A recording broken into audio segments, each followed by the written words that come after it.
All of you watching here, come close to the screen and listen. People don't have to like you. People don't have to love you.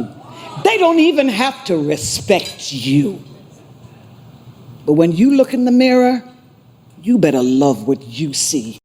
Hello everyone, I am Malathi, communication coach. ఈరోజు నేను self esteem గురించి మాట్లాడటానికి వచ్చాను.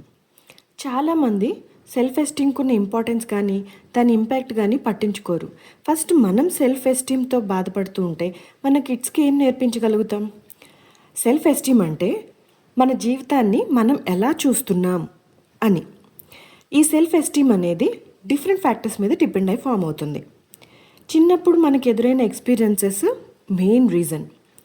అందులో winnowing, failure ఏవైనా అయి ఉండొచ్చు. మన లైఫ్లో మనల్ని కలిసిన పీపుల్ మన గురించి మనకు చెప్పే మాటల వల్ల కూడా ఇది ఉంటుంది. పీపుల్ ఎవరైతే లో ఎస్టీమ్తో ఉంటారో ఫ్రీక్వెంట్గా వాళ్ళ మైండ్లో ఇలాంటివి తిరుగుతుంటాయి. You are not good enough, you will not win in this, or you don't look good. ఇవే డైలీ లైఫ్లో ఇంపాక్ట్ చూపిస్తాయి. ఇలా మీరు కూడా సెల్ఫ్ ఎస్టీమ్తో సఫర్ అవుతుంటే మీకు బౌండరీస్ సెట్ చేయడం కష్టమవుతూ ఉండుండొచ్చు. కొన్ని బాడీ ఇమేజెస్ ఇష్యూస్ ఉంటాయి.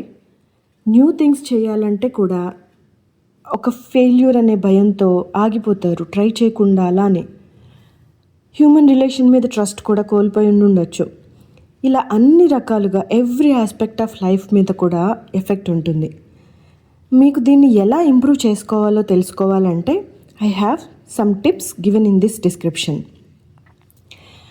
అలాగే పిల్లలకి కొన్ని ఎఫర్మేషన్స్ డైలీ చెప్పించటం వల్ల కూడా చాలా బెనిఫిట్ ఉంటుంది.